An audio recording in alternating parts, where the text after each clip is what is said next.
Hey, happy Monday. What's up, Rob? What is up, man? How you doing, Rex? Oh, man, all kinds of tech problems with the laptop, everything else. Just one of those days. It happens, Alberto, man. what's that?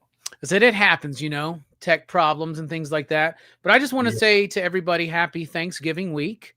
And to you specifically, Rex, I want to say, how about them then, Cowboy. Cowboys, man?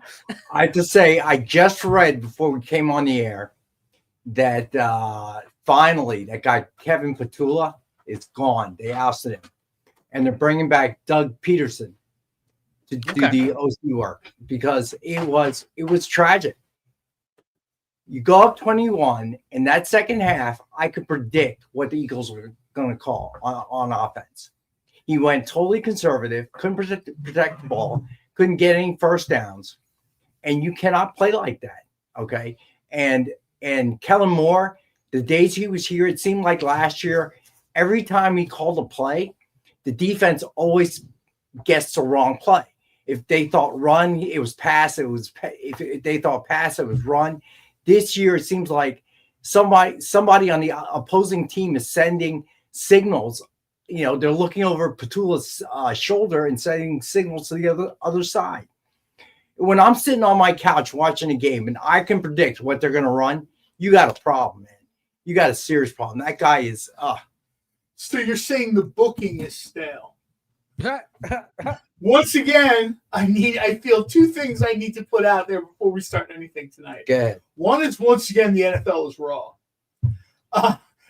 Eagles did business the right way and put the Cowboys over. I have nothing but respect for doing business the right way. What's crazy is I was watching the game, right? And that first half was abysmal. And I was like, well, we're getting blown out, whatever. And shortly before halftime, because I had plans last night, we that paranormal group I'm a part of, we actually had an investigation to do. So I was like, well, this game's not going my way. So I stopped watching it.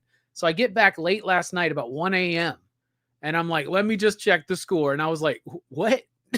So then I got to watch the highlights, and that was crazy, man. What a crazy game that must have been, man.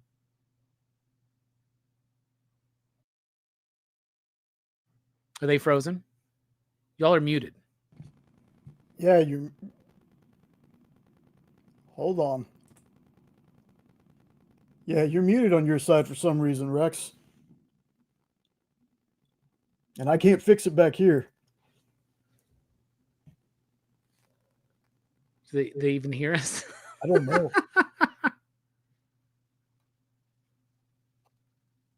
How you doing, Jay? I'm good, man. Getting ready for Thanksgiving. Jenna's cooking a big dinner. I have some family over. Yeah, that's good. My Well, okay. all right. Well, it's just us tonight, man. Yeah, good to see you, bro. Oh man, always good to see you. And I cannot wait because you guys, out of the trilogy, man, I love the whole thing. But Return of the King is my favorite, man. And that is the movie of the night. Robbie, talk a little bit. Yes, we are concluding our 3-week journey into Middle Earth with the Lord of the Rings Return of the King tonight. We're talking about the concluding chapter of the epic fantasy trilogy. It's been super fun. It's been a great time revisiting these movies, especially the discussion with the panel. So you will not want to miss out on this. And if you have missed out, luckily you get to go and watch them again. So all of them are available right now. And we at 8 p.m. Central, 9 p.m. Eastern, we'll be talking about Return of the King. So great. Cool. Now, let me just check because I see him in the background. Let me see. So can you hear us? Yes. Yeah. So I came in here. The mic was unplugged. I plugged it back in, but the mic wasn't working very well. Then eventually it did, and it just disconnected for no reason. I have no idea what happened. Real player is tricky. I understand. Real player? That's why I put in the chat to let everyone know. Rex is trying to figure out a real player works. I am annoyed. We'll be right back. I am really annoyed because wires were Need pulled to out. switch the Winamp. I am not the IP guy. This is really annoying. All right. So where's Amy? Amy is not here. I have no idea, to be honest with you. Amy's not in the building and everything starts falling apart. That's exactly what I'm thinking. So other than the Eagles doing business the right way and putting Dallas over, which that's what makes the business work. There has to be, you can't have predictable endings. Run Kevin Petula out of town. So I think they did. I think he's done, right? Yeah. Number 2, my tip for the holiday weekend. Yeah. Please ensure that you talk about politics at the Thanksgiving table. This way, y'all will save money on Christmas presents. It'll make next great month. TikTok videos. So No, man, my Christmas list would be super short. So Unknown asked a question. Yes, Doug Peterson was the former head coach of the Eagles and took them to their first Super Bowl championship. It's where they ran the trick play Philly. So yes, that is correct, Unknown. So yeah, that was sad to watch. Yeah, who watched it and didn't think the same thing you did? We're like, oh, got this in hand, up three scores. Then Dallas came back and scored one. It's still up 2. And then to have a second half where you generated no offense. Okay. And then no offense against the Cowboys, really bad defense. So exactly. And then we had a coworker here who came in, told me that he heard on the internet or on sports talk or whatever on radio that apparently he was calling in plays late, so the offense could not adjust quickly enough, and the penalties were just ridiculous. Yeah, I think the Eagles had 11, 12, something like that. It was bad. It was a poorly run offense. I think they call them botches, but okay, sure. But Jalen already gets a lot of heat, okay, across the nation. I'm not going to put this on him because if I can sit there and guess you're going to run, you're going to pass, and you're going to throw a screen, that's a problem. No, I don't think so, Marcus. I totally disagree. Okay. Take it from someone who watches every single Eagles game every single season. I brought him for okay. And Kellen Moore was a creative offensive coordinator. Kevin Petula has been pathetic, and that is why. Because you're looking at the same basic offense with injuries, but who doesn't have them? Name an NFL team that doesn't suffer from that. Everyone does, right? That's just part of the game. So you don't worry about the injuries. And Harry Roseman, he's drafting the right guys. He's picking up the right guys. So the breakdown is Kevin Petula. That's the one big change on the offense. Kellen Moore last year, Kevin Petula this year. Okay, so it's a good thing they did something. I again give Howie Roseman and the ownership some credit. They saw what was happening and they got rid of him.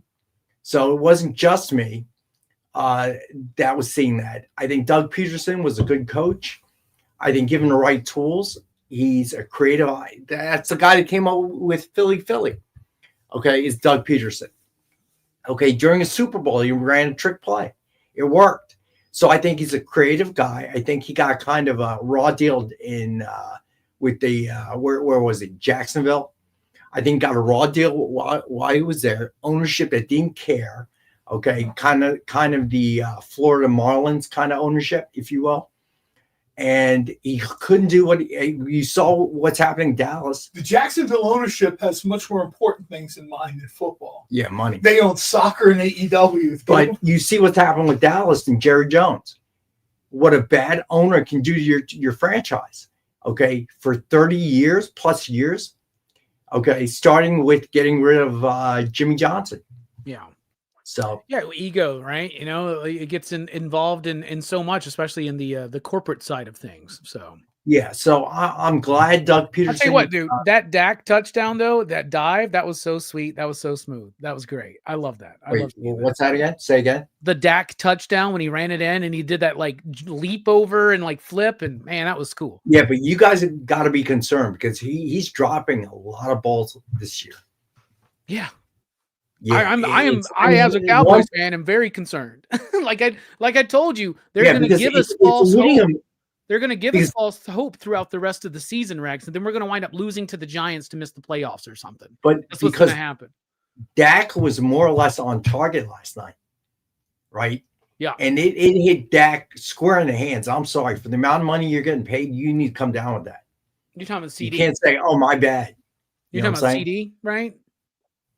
Oh yeah, sorry, yeah, CD dropping. Yeah. Absolutely. So that's a definite problem. Yeah, and then there's some Pickens had a game, like some really good Pickens. catches on that, man. Oh my goodness. Which again shows you how little Jerry Jones knows. You paid CD, and right around the corner, he's got the dropsies, and then Pickens out of nowhere is, dude, the guy's a vacuum. Okay. Yep. So why'd you pay CD all that money and let Micah Parsons go? Well, how much is the success Pickens is having because of CD also being there, right? When you have two wide receivers like that, it changes things up a little bit, right? But the problem out of that trio is really is CD, because Dak is finding him, targeting him, and if it's going to hit you square in the hands and you drop it, what are you going to do? Yeah. Well, that's been a problem throughout the year. He had that really good catch. I mean, I do think that was a little bit of a bogus pass interference call, but that was pretty good. Well, you had that one block, the punt block. Yeah. That they missed. That was he did make contact with the ball. So they shouldn't have gotten the ball back. Yeah. Yeah. But when it goes my way, I'm happy. So well, I think everyone is, right? Yeah, right. All right. So John informed me today that John is wearing a button-down shirt, okay, which is the first time I think anyone on the show has seen that. No, I've had one on once or twice before because Jay noticed that he said it's either a wife's date or a court date. Actually, late for court. A tiny little bit of both, actually, because I'm meeting my wife for dinner and friends of ours, one of which is a lawyer, who actually has accompanied me to court once a long time ago. So it's a little bit of both. That's a roundabout way. This is a whole week where. So where are you going for dinner?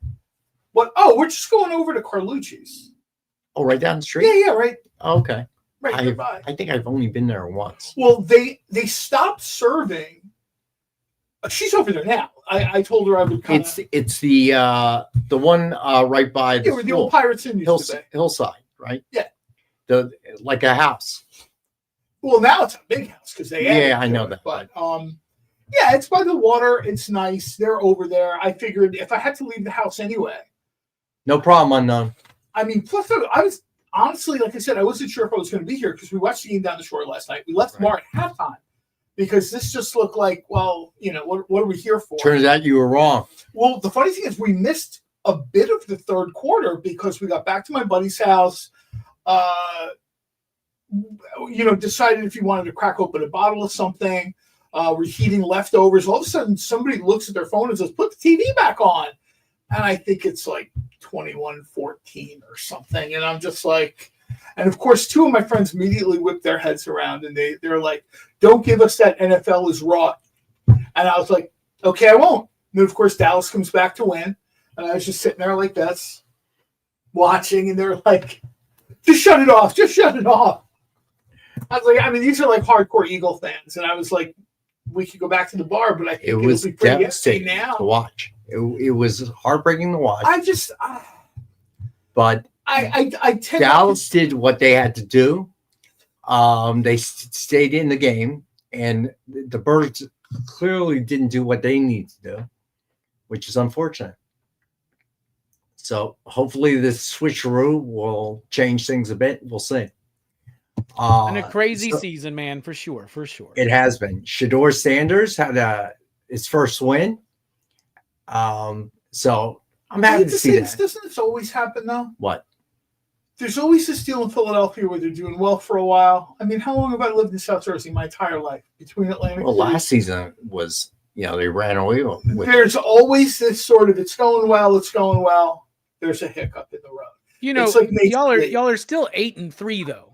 Right? Yeah. So it's not that tragic. Okay. Like we've already moved on to hockey season. We're 5-5-1. Flyers jersey out.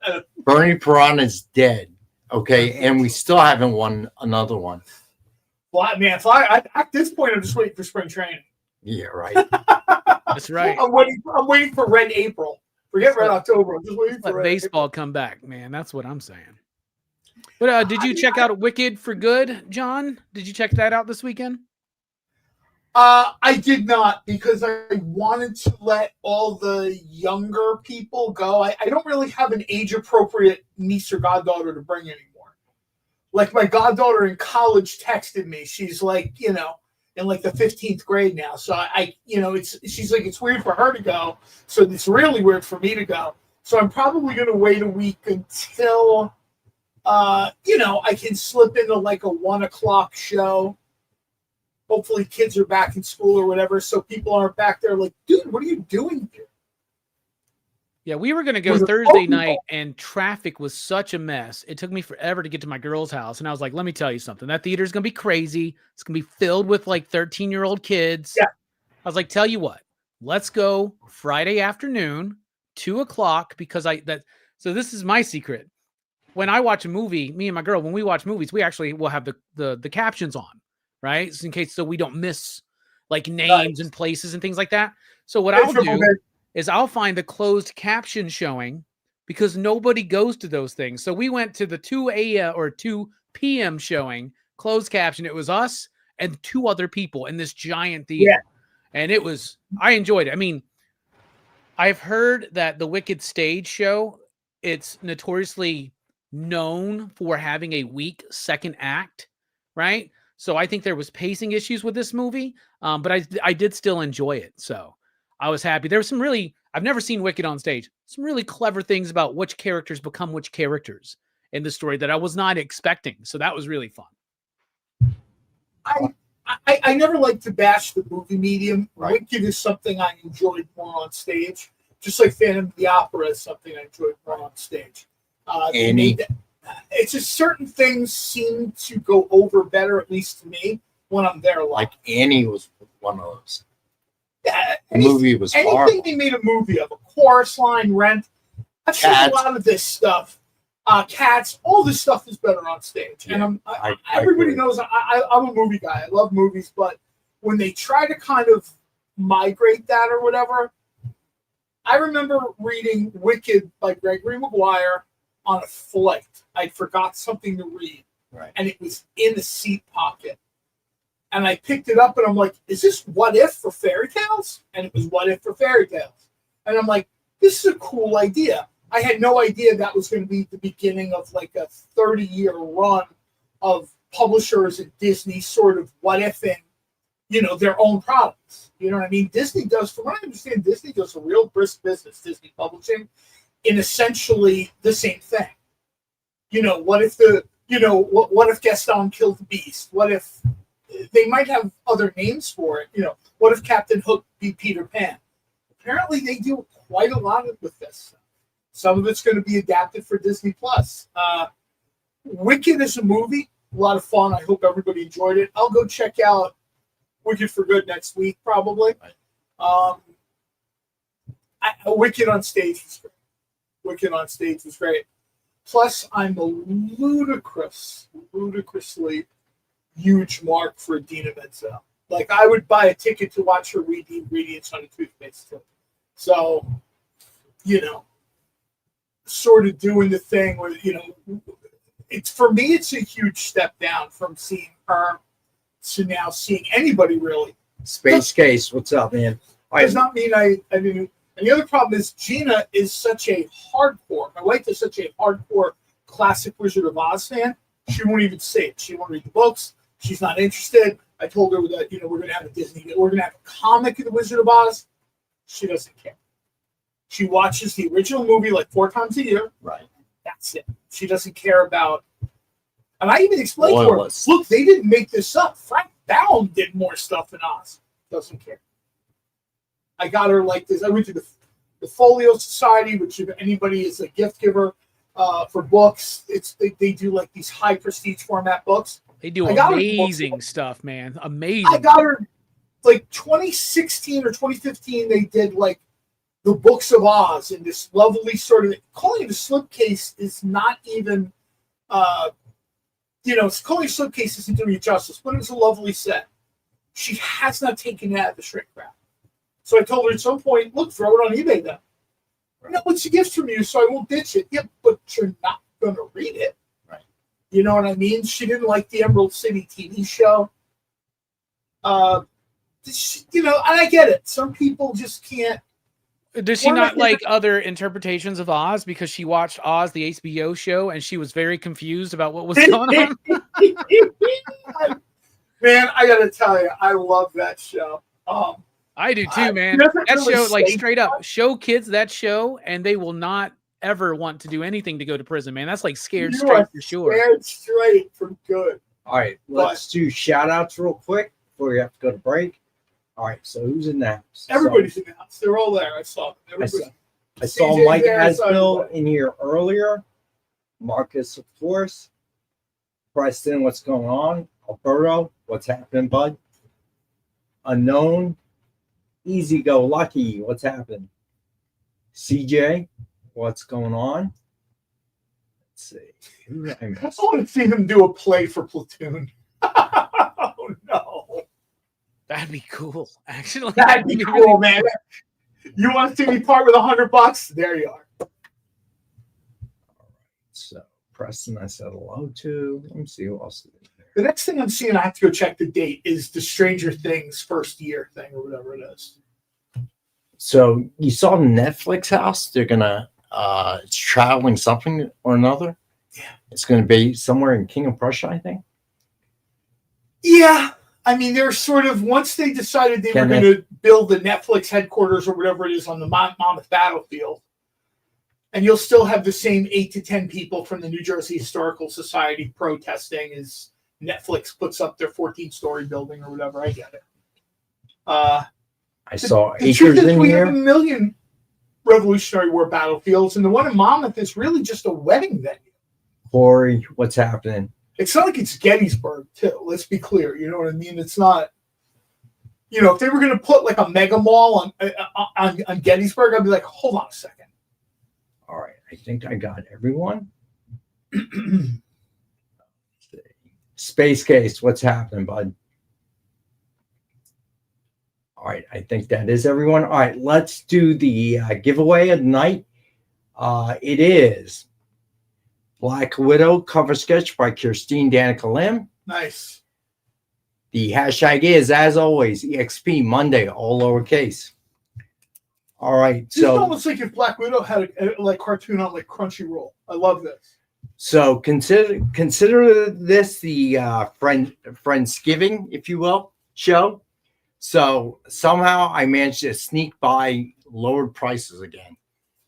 Yeah, seriously. Yeah, I wonder who I'm going to be doing the show with in January. Maybe it's just me and Robbie talking about movies. Maybe. Who knows?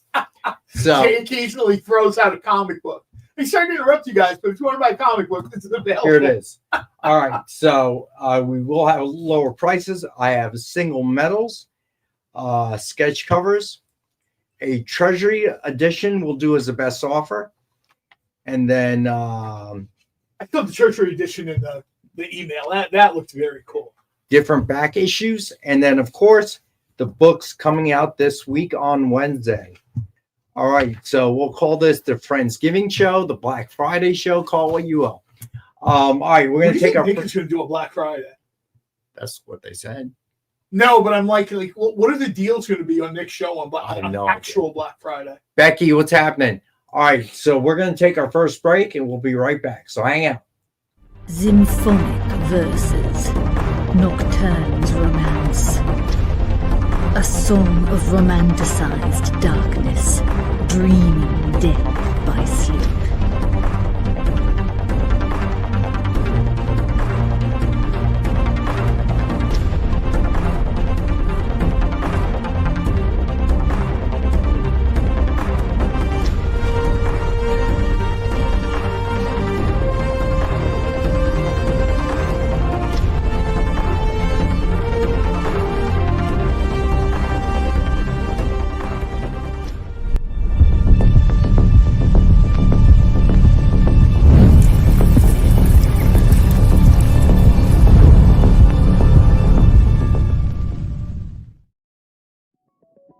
FOC, a comic industry term for the final day a new comic can be ordered by a local comic shop. So, what does that mean to you? Well, it's your last chance to order a new comic book from your local comic shop. Order up! The FOC show will go over every book that's about to be cut off every Friday afternoon. I'm going to highlight some of the stuff that I think is really worth paying attention to, so that you can put in an order at your LCS for as many copies or as many variant covers as you want. Sometimes the store needs to know to up their orders. Never miss out on a popular comic again. Order up, part of the experience. According to a statistic that I just made up, people spend 4 hours a day changing the television channel. People who watch The Experience don't do that. Save yourself a ton of time by tuning into The Experience and enjoying our new original programming 7 days a week. And then tell your friends. Think about the money they could save on batteries in the remote alone just by tuning into The Experience. Find out more by scanning the QR code below.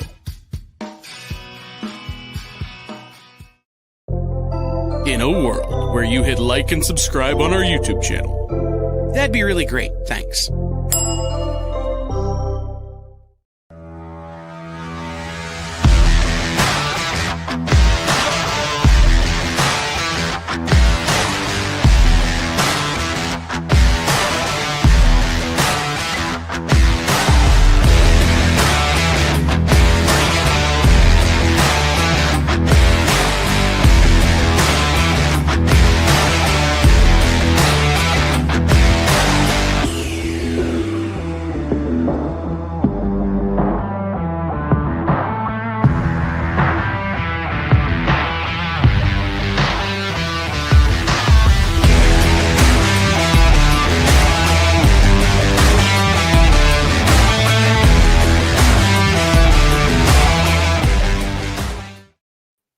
All right, we are back. We are back. All right, so let's see. Should we get started? What do you guys think? No, what? What do we care? They're not our comics. That's the spirit, John. All right, so to start, as always, Dynamite 10-pack reader set. 10 random Dynamite titles, $3.99 cover price or higher. So a $40 retail or higher, and as always, we have for $5. All right.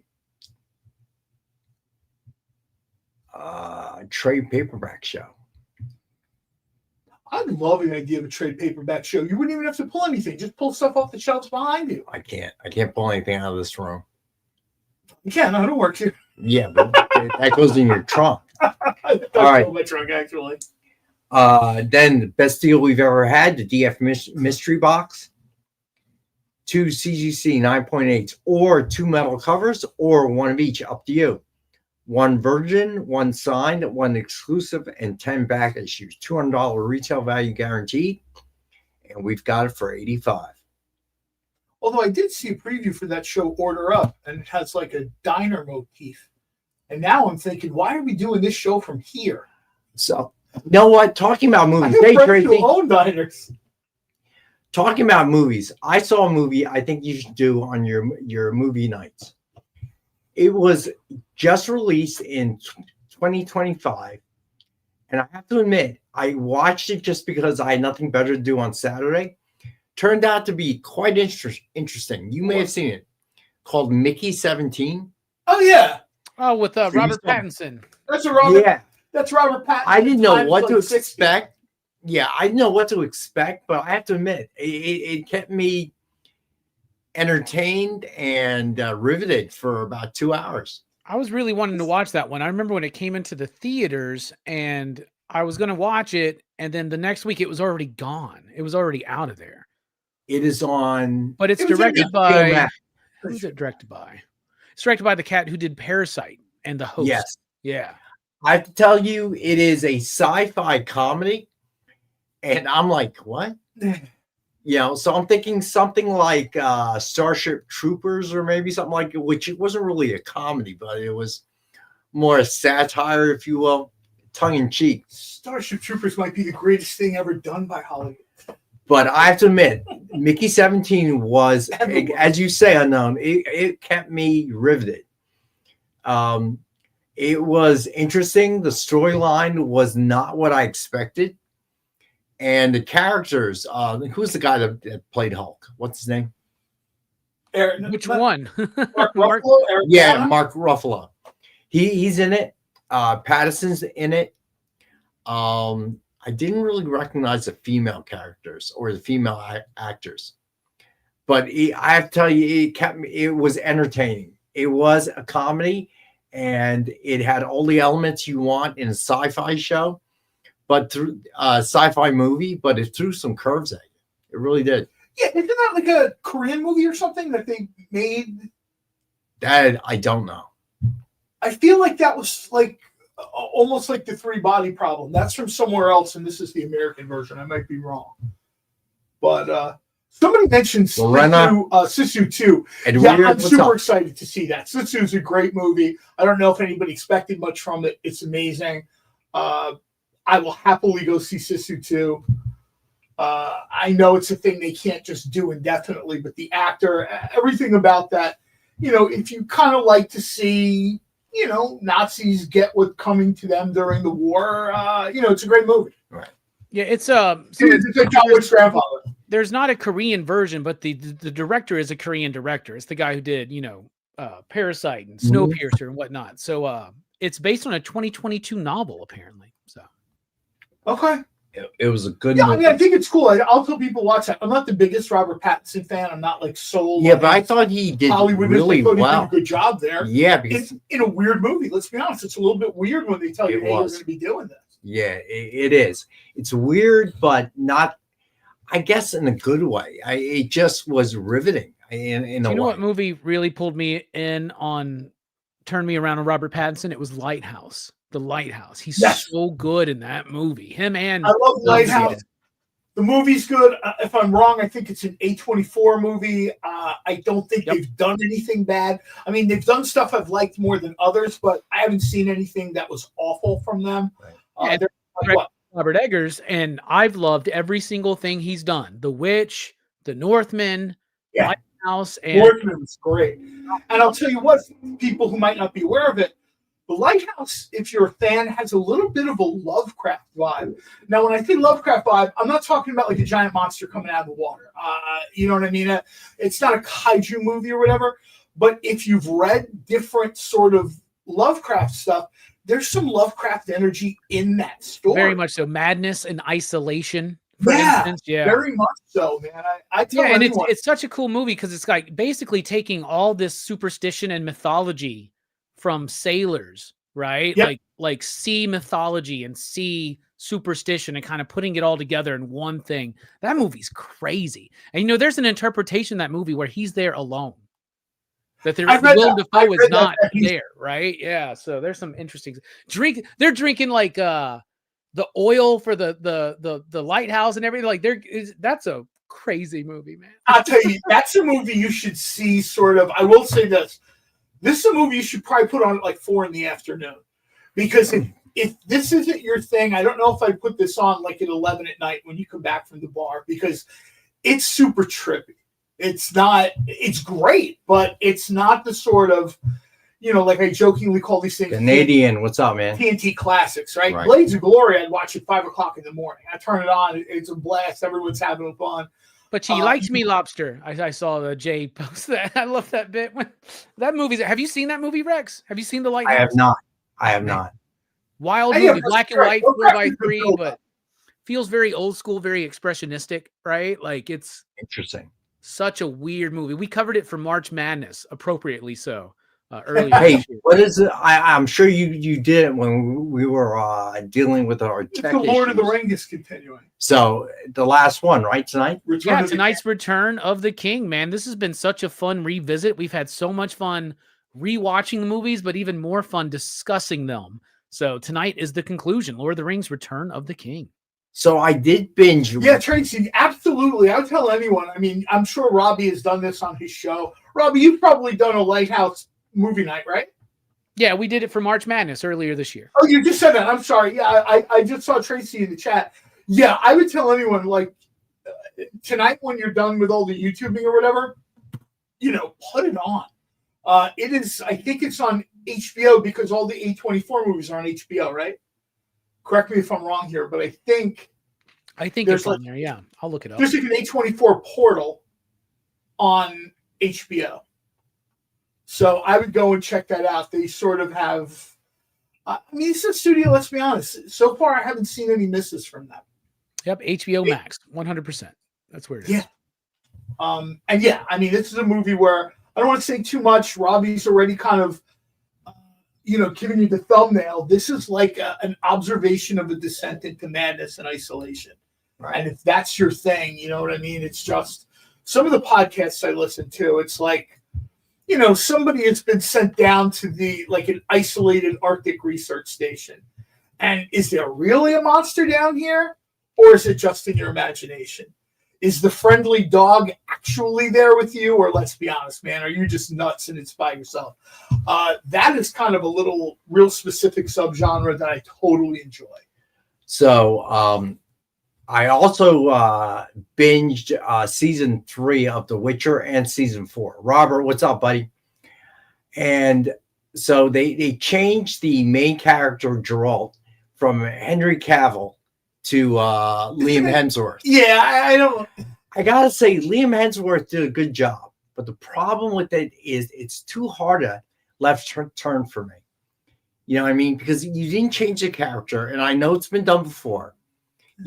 But it's the main character. Is it like switching Darrens on Bewitched? It's worse than that because they got away with that. But this one is Thank you, Jay, for throwing that link up there. Tracy, I don't know if you want to watch that PCP movie night before or after.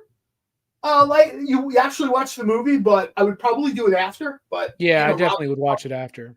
Yeah, I mean, Robbie would probably recommend better than I would, but yeah. To answer Akers, because this was an interesting question. Mount Rushmore of Jack Nicholson movies or performances, I would go Chinatown. One Flew Over the Cuckoo's Nest. I would go The Shining for certain. The Shining. And to round that out, personally, I am quite the fan of Witches of Eastwick, so I would put that in there too. Witches of Eastwick is good. A movie I really enjoyed that he carried. The story was average. He made it above average. Is a movie called Pritzi's Honor. It's sort of like a riff on, organized crime or whatever. Here's the story. I imagine the studio looks at it and they're like, whatever. Suddenly Jack Nicholson picks up the script and the movie goes from here to here. Also great performance by Kathleen Turner. I would say if we're going to throw like a dark horse on Rushmore for me. Good one, Marcus. It would probably be Pritzi's Honor. The others, One Flew Over the Cuckoo's Nest, to me, that's a layup. Chinatown is a layup. Shining's a layup, right? I mean. Yeah, unfortunately, Mount Rushmore would have to get a lot bigger with Jack Nicholson, right? I mean, you forget some of the things he's done. A Few Good Men. I mean, I realize that's not necessarily a Jack Nicholson movie, but his performance in A Few Good was Men. Unreal. I mean, how often is that literally quoted? And that gift is one of the most used things. Yeah. How about Easy Rider? How about Easy Rider? Can't handle the truth. Right. Easy Rider's a good one. He's been in a lot of Joker. His performance of Joker and Batman was pretty dope, and everybody remembers that. It's kind of Anger Management is actually kind of fun. The Departed. He's really good in The Departed too. This is why I'm saying you would have to really sort of. I used to love these listicles and these listicle topics, but I think someone like Jack Nicholson, almost kind of like Robert De Niro, we need a little bit more like form and function. Like, is it just, if you're just doing random movies, it's like when we used to talk about random comic book creators. You've got at least got to divide it up into writers and artists, right? And then maybe you have to divide it up even a little bit more of that into eras, because to just pick four, that, I mean, I'll throw some out there, but somebody could just as easily pick four others, and I'd be like, I think maybe One Flew Over the Cuckoo's Nest, I think, is sort of a lock. And I would say Chinatown is probably a lock. But some of the other two, you can go anywhere with that. So, Robert, we do have some ratios tonight, just letting you know. All right, so the sketch covers. This week by Tracy from Tracy. Jeff Landshark #1 with Venom Landshark by Tracy Medina. Jeff is having himself a moment, especially over on Marvel Unlimited, man. One of the reasons I kept Marvel Unlimited is it still allows me sort of see things and what I want to pick up and buy or whatever. But the Marvel, like Infinity or whatever they call it, that stuff is super entertaining to me. It's almost like comic strippy. Jeff the Land Shark, Marvel Meow, Marvel Mutts. These are just fun reads. They do them fairly regularly. You know what I mean? Plus, a good thing about Marvel Unlimited is they sort of have some things that, you know, like Avengers as apes or whatever. There's no value to that. No comic book store is running over to stock that or whatever. Plus, I really don't know if you'd want to pay for that. You know what I mean? But it is fun to read.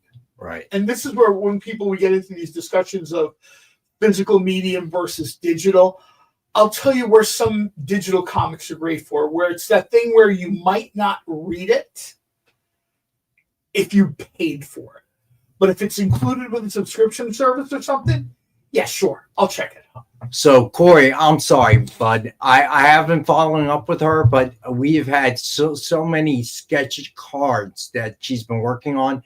I'm afraid it's gotten kind of taken her even longer than anticipated. But I will make a note of reaching out to her, and we'll get that to you ASAP. All right, buddy. I apologize, Corey.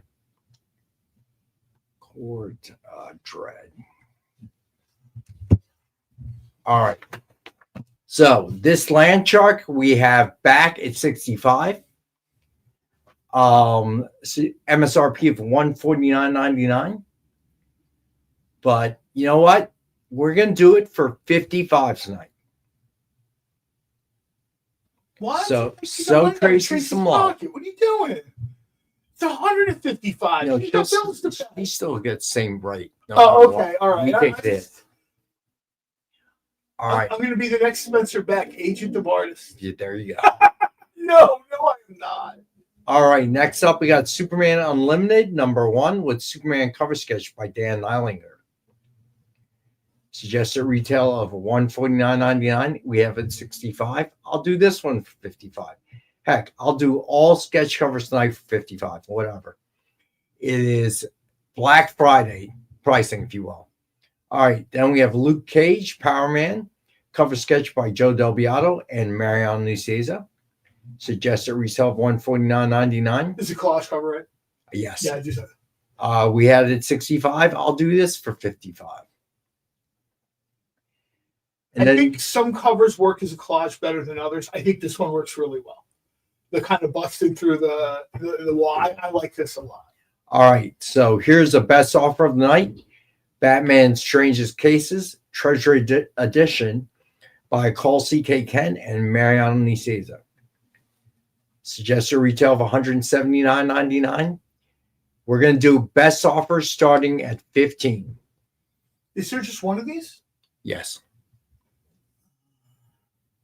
I like the Treasure Edition stuff. I might have to send Mariano an email. You do that. Do not copy me, please. He doesn't get as many emails as you do or texts, but he's probably tired of hearing. Don't you notice that he's not here on Monday anymore? Good point. He just leaves a few like bait cards out. Just take these and leave me alone, dude.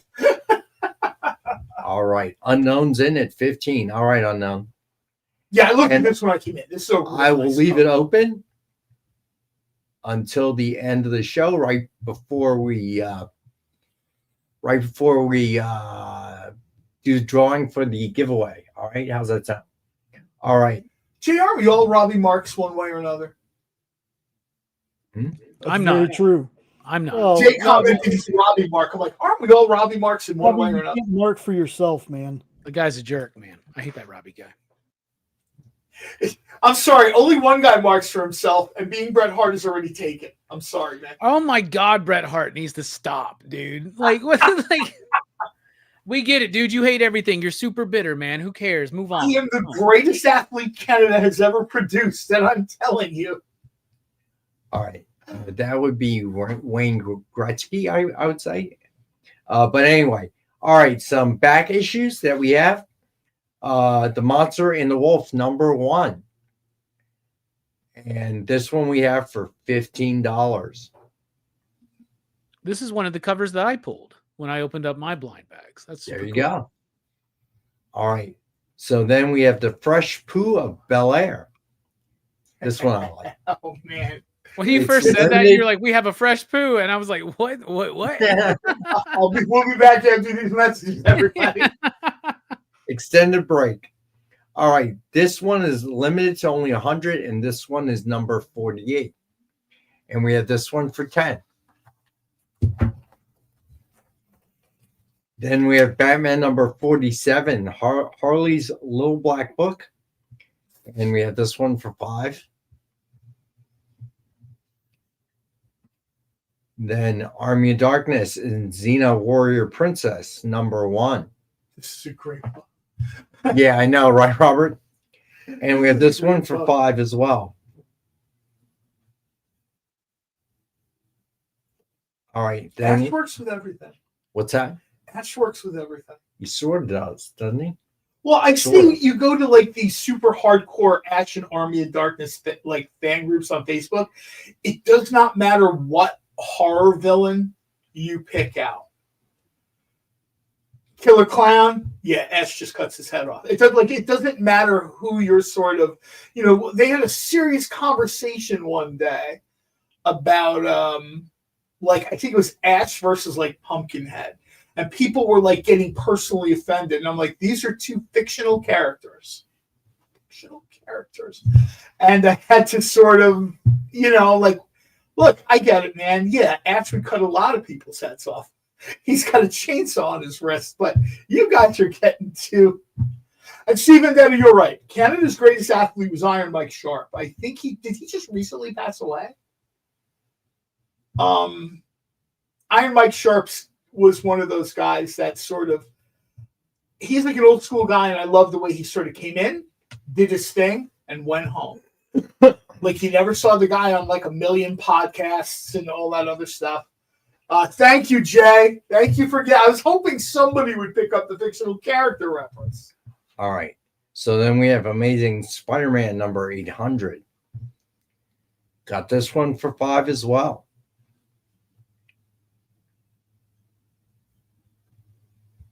All right. Ash Teenage Mutant Ninja Turtles would work real well. Be interesting. That would work real well. All right. Then we have The Boys, Dear Becky #1, Virgin Homelander cover by Raphael Grassetti. This is an amazing cover. Shouldn't this go to actual Becky though? I have this one for $5 as well. All right. Then we have Edge of Spider-Verse #1. Got this one for 5.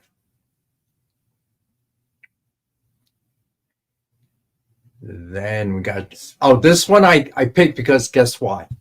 Isn't there a Venom Rex too? I don't know, maybe. From the Venomverse, I think there's like a Venom T-Rex. I think so. Yeah. All right. So Transformers #19, 125 ratio by Steve Beach. Dope cover. That's awesome. And I have this one for 10. Shorzy. Nice, CJ. All right. Then we have Energon Universe 2025 special. #1, 110 ratio by Connor Hughes. Got this one for 5. And this one I love because I love Scotty Young covers. Age of Ultron versus Marvel Zombies #1 by Scotty Young. Oh, this is great. I like this one. And I've got this one for 5.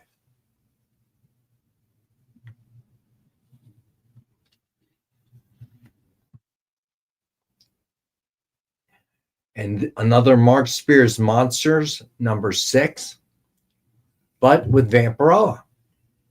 I mean, this brings a lot of joy to my heart. I'm seeing more and more people sort of channeling. Is that a claim, Becky? I'm assuming it is. If I'm wrong, let me know. I see more and more people sort of channeling the Warren magazine era and their covers and the things they're doing. I'm real glad to see that. Mark Spears probably does it much better than most. Gotcha, Becky. I like everything, even the color. Everything about this is Good very, claim, very... Preston. Yeah, Preston. I was pretty sure this was going to get claimed before the next break. It's just so that one is gone. All right, got you down, Becky. You're good. All right, then we got Army of Darkness, Bubba Hotep #1. This one is square bound, and I have this one for 50. This is both one of the best and worst things Dynamite has ever done. And I got to tell you right now, I always lean towards best, but Bubba Hotep, maybe not the strongest thing that Chin has done, but I can't help but love it. I know there are some people who take his work a little bit more seriously. I don't even think Bruce takes his work that seriously, but do you remember the movie My Name is Bruce? Did you ever watch that one? Yeah, I love that one. Where he like basically plays himself, but he's playing himself. Yeah. I will say this right now. This comic is a lot of fun. I mean, like just a lot of fun to read. It's not one of these things that I think is going to become super valuable or whatever. Of all the stuff Nick has done over the years, this is a lot of fun. And I think it was meant to be sort of like silly fun. I don't think there was any attempt to make this like a gripping story or super spectacular art. It's just fun. It's just fun to read. All right. Then we have My Little Pony, Friendship is Magic, #100. Oh, I like that idea, Marcus. A Bubba Nosferatu follow-up. I like that. And we have this one for 5. Well, that was the original idea for the sequel. It was Bubba Nosferatu, but they never were able to do it. Like Bubba Nosferatu versus the She-Vampires or something like that. Yeah, I think that because I saw some concept movie poster or something for it a while back on, I think it was probably reblogged from like Variant Art or something from a couple of years back. It was very cool. All right. Then we have Elvira in Horrorland #3, Premium Metal Virgin cover by Dave Acosta, the Alien Homage. And all metal covers tonight retail for 100, but we're doing them for half price, 50. And this was another fun. There was a run there where David Avalone sort of had an idea of what he wanted to do, like Elvira sort of visiting Elvira and H.P. Lovecraft was like a real favorite of mine. You had Elvira in Horrorland. We had the Omega Man. This idea of Elvira almost sort of revisiting as a tourist maybe some of the movies that she presented back in the day. Just very, very, very cool. All right. Then we have Draculina #5, Premium Metal Virgin cover by Colette Turner. MSRP of 100, and we have this one for 50.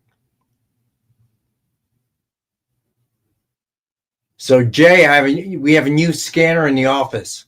So I'm able to scan the metals and adjust the color, the lighting a little bit. Yeah, they look good. Yeah, so this new scanner is so fast. It's awesome. All right. Then we have Dynamite Never Dies, #5, Premium Metal cover by Arthur Sudan. MSRP of 100, and we have this one for 50. What's this I say? I just saw that. What? Steve Vendetta. Steve, I think everybody prefers an Elvis conspiracy theory where the king isn't gone, right? I mean, I think that's sort of, is there anybody that doesn't like that? I mean, how many times have they done the Elvis thing, Agent Elvis? On was that Cartoon Network that had Agent Elvis? I think it might be on Netflix now. Anyone that's sort of, like if you like Elvis, you kind of want to see that stuff. Well, if you like Elvis conspiracies, everybody should check out the newest issues of Department of Truth, because Scott Snyder has a little backup story in there about Elvis, and it's tied into all the conspiracies of Department of Truth, and it's really, really interesting. Austin, I like that. Scanners in the office. I hope Rex will be okay. All right. That's a movie I would. Best head I would love explosion to in a see movie that ever. movie remade. Amy will take them out. I would love to see that movie remade. All right. Space Quest number 4, premium metal version cover by Joshua Middleton. MSRP of 100, and we have this one for 75. If you're a Hanna-Barbera fan, this is sort of like your moment with Dynamite, right? I mean, you're sort of DC did this 9 years ago. They did some Hanna-Barbera stuff, and I enjoyed that. They had some great creators on it. What Dynamite is doing, and not to put one against the other per se, but we've talked about this before. It's been a long, long time since since Dynamite has done something as hard-hitting as Space Ghost. Right. And I think that, as it's now kind of being scooped up into Johnny Quest is now part of that. This was great. I'm hoping, and, unless Nick comes bursting in here and saying, don't say that on the air, cut the feed, I'd like to see Herculoids Volume 2.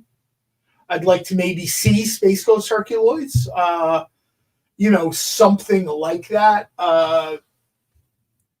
There's a lot of property that Hanna-Barbera has that you can do stuff with. Right. You can do something more lighthearted. I've spoken to Tom Snagowski a couple times about Frankenstein Jr. Like a more lighthearted book. If you've ever seen Frankenstein Jr., it's very much like a 1960s, 70s kids cartoon. He took Herculoids in a different direction, which I think really worked. I know some people thought it was a little too grim or whatever. Some people think Space Ghost is a little too grim. No, leave David Cook on Space Ghost. Don't touch anything, man. Just leave it as it is. It's if I was going to change anything for Space Ghost, I just want it to come out more. You know what I mean? I'd want that book out more often. That's my only sort of note there. Like, can you send him more money and get him to write faster? Like, what do you need? All right. Then we have Space Ghost number 1, premium metal virgin cover by Francesco Mattina. MSRP of 100, and we have this one for 75. Oh, sorry, Jay. All right, let's get through the metals, and then we'll go to break. Is it like minus 15? Yeah, it is minus 15. I thought it said like 15 minutes to break. I'm like, all right, dude, we'll get it. No, he means you missed minus 15. We missed the mark so bad. All right, so then we have Red Sonja versus the Army of Darkness, number 5. Premium metal virgin cover by Tom Rainey. MSRP of 100, and we have this one for 50. Then we have Red Sonja versus Army of Darkness number 4, premium metal virgin cover by Tom Rainey. Kind of want to see a Hail to the Queen shirt for this. MSRP of 100, and we have this one for 50. And then finally, Captain Planet number 3, premium metal virgin cover by Chad Hardin. MSRP of 100, and we have this one for 75. Chad Hardin is quietly sort of, how there's that person that kind of quietly comes into the crowded bar, and then shortly thereafter, you're wondering how they got like an amazing anchor seat. That's like Chad Hardin for me. Like Dynamite's got a pretty crowded bar of some pretty amazing creators. Some of them are even in the chat now. This guy sort of kind of more quietly came in, and then all of a sudden, he's doing these amazing covers for Captain Planet. He did some very cool stuff for Johnny Quest. Chad Hardin is one of those guys that if he explodes elsewhere in the future, I will be surprised not at all. All right. So, Robert, are you still hanging out in the room? Because I got ratios coming up next. All right. We're going to take our next break. We're going to take our 6:45 break at 7:02. At 7:02. Time warp. And we will get to the ratios next after a quick recap. All right, so hang out. We'll be right back. Sure, comic books are beautiful, but underneath, there's something more authentic and exciting. The original art. See the pencils, the lines, the shading, as if you were there in the studio watching the artist work. Getting a peek at comics' backstage is easy with the original art experience. All right, Friday night, guys. Thank you for being here. could be doing anything. The fact that you're here means the world to me. Nick's pieces are always value priced with your budget in mind, for the beginning collector to the veteran. And this is gorgeous. You got Aquaman and Mira. Join the original art experience with Nick and our friendly crew of regulars, even if it's just to enjoy the art. Fridays at 7. It's all part of the experience. Whoa. Whoa. Did you miss it? Yeah, they can go by pretty fast. Let's slow down the footage. Welcome. It's time to skim some comics.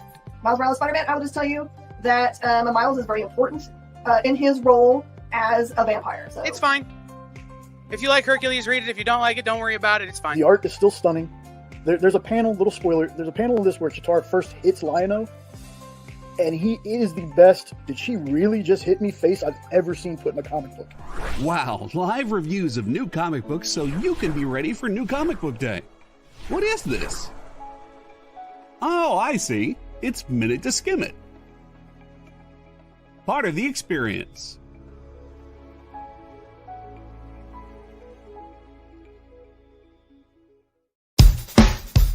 Download our app on Google Play and the App Store. It's so simple, even my mommy can use it.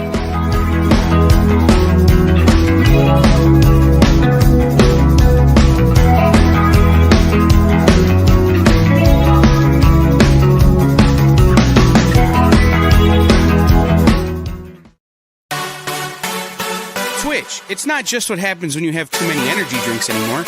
Check out our content over there too.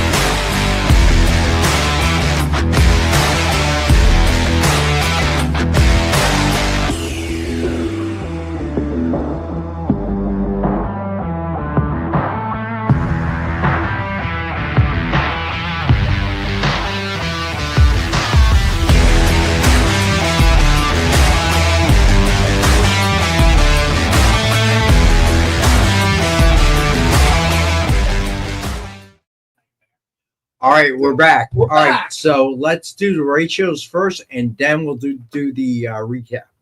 All right, so first up, we got Batman number 3. 125 ratio by David Aja is a 9.4 to a 9.6, and we have this one for 10.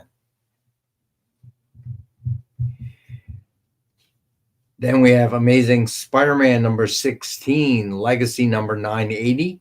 125 ratio by Giuseppe Camicoli. I'll tell you what this cover reminds me of. This cover reminds me of like a random panel from like 1970s era Amazing Spider-Man. You know how sometimes they would just kind of do these random panels in the middle of the narrative? Just want to say real quick, this Friday, Black Friday Bonanza. Everything's gone? No. 11 cents. No, but I will have original art. Ooh.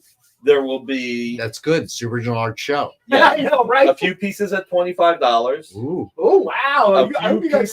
A few pages at $10. Getting close. And to $1. It's also the 7th anniversary of my dad's passing. So I'm going to have 2 pieces at $7. Oh. Wow. And we're talking about published pages. That's pretty close to $1. I was joking with Nick, but it really sounds like you guys want to sort of, yeah, Marcus. Well, no, you haven't seen it yet. The only thing I've picked out so far, Marcus, is the $25 pieces, the $10 and the $7 pieces. It would be an amazing preview.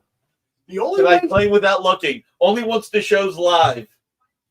The only way you'll get a better and it's going to be limited one per person. Yeah. You can either claim a 25, a 10, or a 7. You can't claim all 3. You get to claim one thing.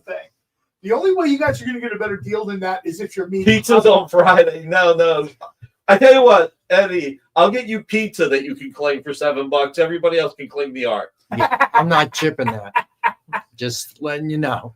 I heard there's pizza in Chicago that's really good. It's called like Pinocchi's or something. What would it be? Do you know what I'm talking about? I know what you mean. It's Pietros. Pietros. I think that might be it. I'm not. It's not as good as people say. I've been to Chicago. I've had their regular pizza, their deep dish pizza. Maybe it's just me being a Jersey guy. Marcus, can I use? Yeah, you can use different accounts as long as I don't know about it. Man, wait till they see what the pages are. There's a lot of really good food in Chicago. I don't think pizza is their thing. Listen, get the word out. Let everybody know. Marcus isn't going to tell anybody. You have one person in the chat on Friday. What happened here? Marcus told them the show got canceled. He's here with his Marcus said that the show got moved to 11 o'clock. He's here with his phone and his credit card, ready to go. Seriously, though, that sounds like some... You don't see a lot of published pages for $7. I mean, that's the last time you saw published pages for $7 was probably like 1985. You were at the Great Eastern Con. As a matter of fact, I was buying Dick Dillon pages at $8 a piece in 1993. So in '93, it went up $1. Oh, this is even before the. Why don't you do pieces as starting bids and not claims? You know what? I will do a few best offers. I will do, but I do want to give some value. You know, you guys watch all the shows, so again, we're gonna have a couple of pages at $25. It's a round number. Jay, we'll have 800 people in the chat. Actually, you know what? I'll make it $28 for November 28th. Oh, I'll have it because that's again the day my dad passed. So we'll do pages at $28 for November 28th. We'll do a few at $10 and a few at $7. So you don't want to miss the Black Friday original art show. And the power covers, no. But if you actually really, we're going to have 800 people in the chat and 790 will be Marcus. That's what I was. I think you're underbidding. I think it might be 799.5. He's reaching out to one of those kids at a farm. Create me 700 accounts now. Well, listen, just go to X. You can find out what countries have them. I was gonna say. Here's where this person. What a bargain! That is a hot mess. What a bargain! Screw up. I'm guessing if you think that's feature, bad, right? if you think that's bad, how about friggin' Huckabee meeting with the biggest spy the United States? Oh my God! The two biggest spies the United States ever had, Jordan and Maxwell. All right. Jordan just didn't have to fall off a ship or imagine I'll be an old man in a retirement home with a bed linen in Iceland going, they're still uncovering that stuff. All right. Then we have One World Under Doom, number 9, 125 ratio. Yeah, my dad was. We were very lucky. Matter of fact, he took it well. He said, "I've lived a long life. I've got 3 great kids plus Nick." So that's what you love to hear, right? He introduces himself. I'm Vince's father. Oh, no. All right. This one True is story. I have a very close friend of mine. When we met his dad years ago, he introduced himself as his younger brother's father. And he was just like, that's my dad. So this one is 125 ratio by Matteo Della Fonte. And we have this one for 10. It's 9.2, by the way. This has had a real good long run. They've really had a good time with this. Doom, Running the World, Sorcerer Supreme, whatever. This guy has been a villain essentially since day one. So to see him sort of get this kind of, run with the belt, so to speak, right, is very, very cool. I'll tell you this, as a lifelong Dr. Doom fan, I have not been the biggest fan of this. I like the story. I just think that Victor makes decisions in this story that I don't think Victor would, right? And Victor's my favorite fictional character, period, probably, right? And but this last issue, number 9, was really good. Like, it was spot on. Like, whatever the situation that's happening here, this is exactly how Victor would respond to it. And I had a lot of fun. Also, in issue number 9, you get the introduction of the new Sorcerer Supreme. So you get a little bit of the tease in this one for something coming up in the future for Marvel. All right. Then we have G.I. Joe Dreadnought War, number 13. It is the blank. And we have this one for $4. Eddie, Welcome to Derry is a great watch. I do understand why lifelong Pennywise fans, some of them are not happy with the sort of what's being done with Pennywise. almost like they've nerfed his powers or changed his powers a little Aren't bit. they? I haven't seen it yet, but aren't they doing something in this season where like the government's trying to like weaponize Pennywise or something like that? Yeah, I don't want to spoil it for anyone. I'll just say there's something that's a little bit different here. The fact that it's another thing with Dick Halloran makes me super happy. This guy has sort of been like a unifying thread through this entire sort of Stephen King universe. You've seen him in Dr. Sleep. Obviously, he's in The Shining. I think, I might be wrong, I think there was a reference to him in Castle Rock. Yeah, I mean, if you're a Stephen King fan, if you're a horror fan, you should absolutely be checking this out. Yeah, I want to check it out, man. I think it's better at this point if you wait till the end of the season and just watch it. Yeah, that's probably what I'm going to do. What that sort of chopping it up week to week thing, I think that's contributing to some of the I'm not enjoying this as much as I thought. I thought this would overwhelmingly be like a big thumbs up from the fan base or whatever. Unfortunately, there's just people that are, it doesn't connect with them. I'm not even going to pretend to know. Did you ever watch Castle Rock, the two season? Dude, that was really good. Like, and that was they had what's her name from Misery was in it, Lizzie right? Kaplan. Dude, Lizzie Kaplan played Kathy Bates' character. I can't think of her name now. She's awesome. It's like a little prequel almost to Misery. It was really, really good, dude. I think they got 2 seasons of that show, if I'm right. 2 seasons, two seasons. The second season was why can't I think of the character now who Kathy Bates and Lizzie Kaplan played? Is it Annie something or Annie Wilkes? Annie Wilkes, thank you. Yeah, the second season is more Annie Wilkes centered. I think the first season is just the first season's more like Salem's Lot type stuff, right? If I remember right. Yeah, it's Salem's Lot, and then they'll do a reference of, Shawshank Prison is right up the road. Yeah. I think that's almost like a little bit of almost like an intro to Stephen King multiversing, him telling you, all the stuff is sort of the same. You get Sheriff Pangborn from Needful Things. There's some very cool stuff there. And honestly, Stephen King has created a massive, massive universe. You could pick 10 or 12 of his top things and throw them in a show, throw them in a movie, and they work. What's up, Here's what I'll say real fast about it if you're on the fence about watching it. Just remember this. It's It, Welcome to Derry, not It, Welcome to Pennywise. Okay? If you I agree, yeah. The show is fantastic. All right, Jay, I appreciate what you're saying, but I'm telling you this. If I'm watching something called It, I'm expecting Pennywise, man. Just so you know. All right, so then we have Captain America number 5, 125 ratio by Phil Noto. This is great stuff, man. It's a 9.2, and we have this one for 10. Anytime they pick anytime they pick the pointy mask for Iron Man, I'm super happy. All right, and then finally we have Batman Deadpool number 1. It's the blue blank. And I have, I think I have 2 of these, and I have them for $9 a piece. I'll tell you what I want to see an artist do with this blue blank. I want to see them do a sketch where it's Deadpool pulling back the blue and peeking out through it. Like that'd be funny. This was actually the Batman Deadpool was so much better than the Deadpool Batman one, in my opinion. I had so much fun with this book. It was amazing. All right, so let's do a recap before we get into new books of the week. Good one, TJ. All right, so the giveaway, if you got here late, is Black Widow cover sketch by Kirstine Danica Lim. Hashtag, as always, is hashtag EXP, and Monday, all lowercase. Well, I'll tell you right now, with all due respect to Pennywise, he's a great horror character. Samwise would leave him on the mountain crying. Sam doesn't play. Bruh, I'm so sorry, but Pennywise would have Samwise like in a corner crying. That's what would happen there, bruh. I mean, Didn't the first time? It's Sean Astin, one of the kids that gets crying in the first movie. Can't you see it, Frodo? Pennywise is lying to you. Mr. Frodo. I'm Mr. Frodo. He threw the lambus bread down the mountain, Frodo.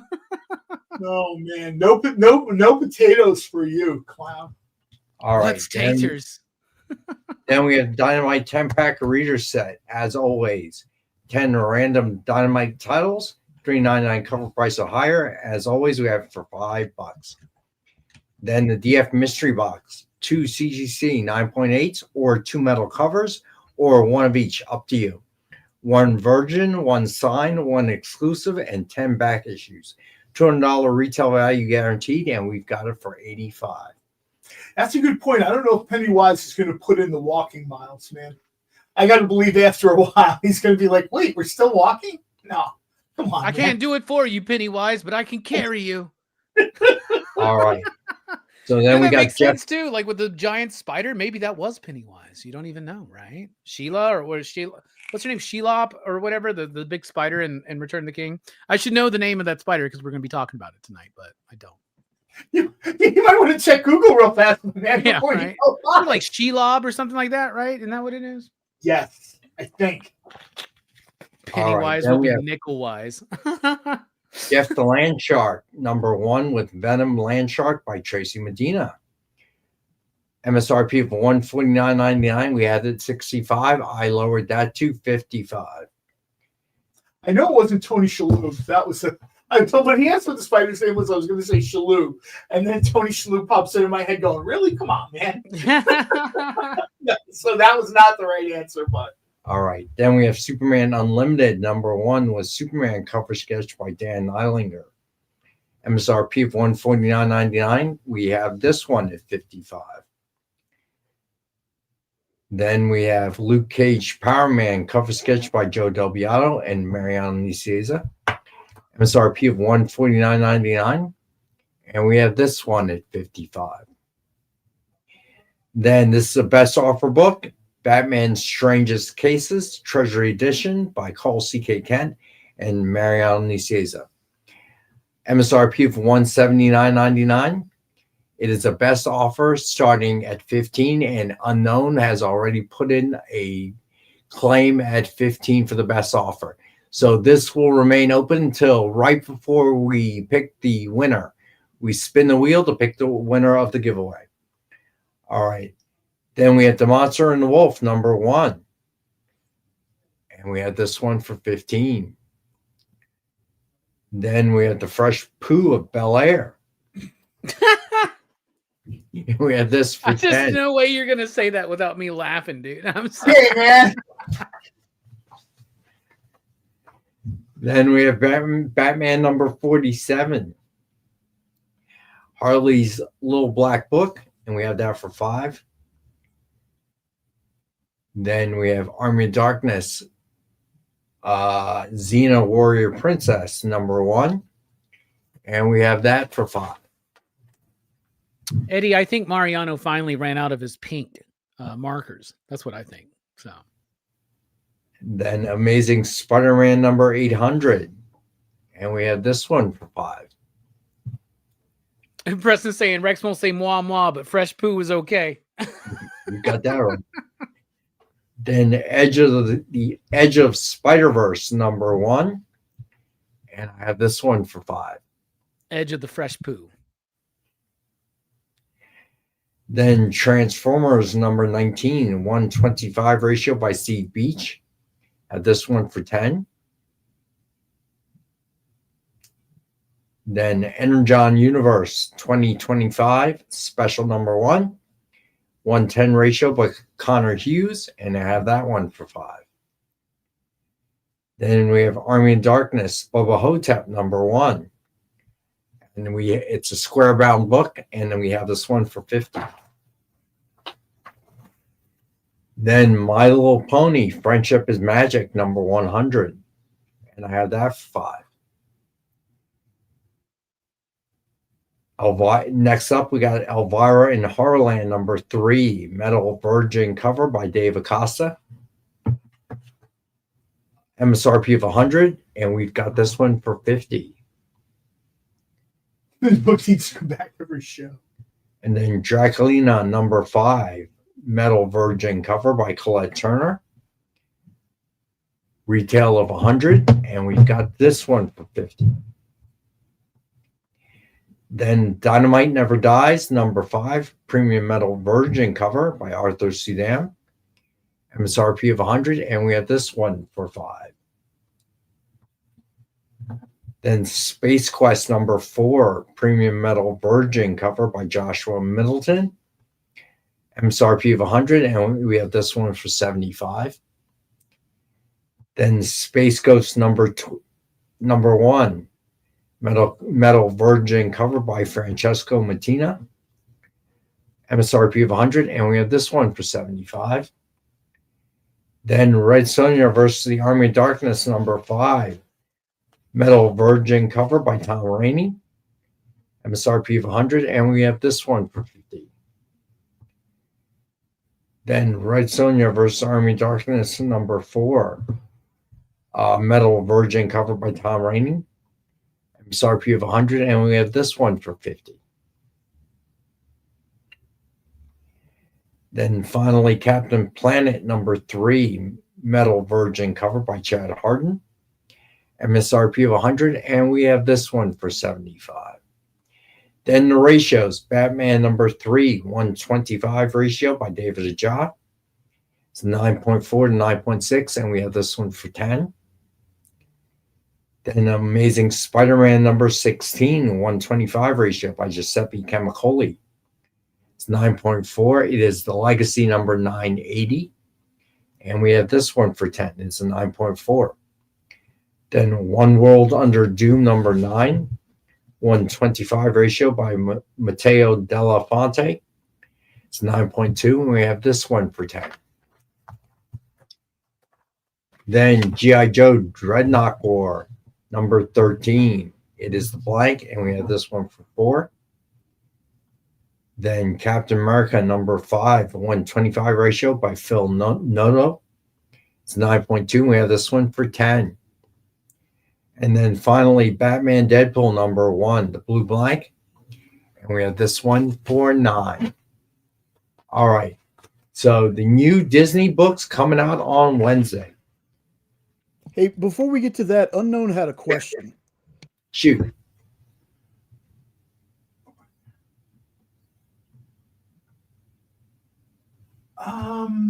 John would know better than anyone. I'm thinking there's... Hold on a second. I'm thinking Army of Darkness and Xena is a trade, is a collection. I don't know. I'm pretty sure Army of Darkness and Xena is a trade. I'm trying to think of possibly Army of Darkness and Vampirella. Yeah, you know what? That's something I'd have to go back and check on. I mean, of course, we could stop the show as I just analyze every book on the shelves, but I'm not even sure if Army of Darkness is up there. Oh, it's probably behind you, right? What? Army of Darkness, if it's done by A, alphabet A. Don't see it. You're seeing this is Unknown. Shoot. Who asked that question? Was it Unknown? Shoot Rex an email. Yes. Nice, Eddie. The best John Cena fourth ever. Done by Robbie. All right. Book coming out from Dynamite this Wednesday. First up, Disney Villains, Maleficent number 2. Cover A by Paulina Ganicho.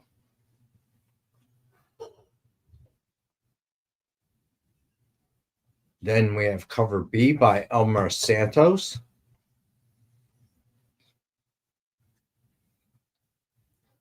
Then we have cover C by Bob Quinn. Oh, man. So, Unknown, what does he mean by it was number 1 but priced at 50? So the Bubba Hotep on my side said Bubba Hotep number 1, and it was for 50. It should be there. You know what? We'll take a look at the next break because it is square bound. I almost thought it was trade, but it actually does say number 1. So I don't know. So he was just wondering if there was any other in the series, since that's a number. Yes, send me an email, Unknown. No, I think Bubba Hotep is 1 through 4 or 1 through 6 or something. I don't think they did it again. I think there's one sort of it was one and done, which is good reason to go and talk to the publisher, because there's no reason why we can't do more than that. Don't be a quitter. So John is going to an Italian restaurant for dinner? I am, yeah. Early tonight, 7:30. 7:45 is the latest they would seat us because they close at like 9:30 or something, or 9 o'clock. So it's a weird kind of restaurant. It's in a very residential neighborhood. It's in a neighborhood. It's by a bridge that's under constant repair. Which bridge? They call it a bridge. I think it's just like a little overpass or whatever. Where? When you go north on Hartford Road and you keep going north. Wait. The food is very good though, so it's kind of worth it, I think. The fact that they close early during the week isn't great. I either like to have dinner at like 5:30 or 9:30. This is sort of like a no man's land for me.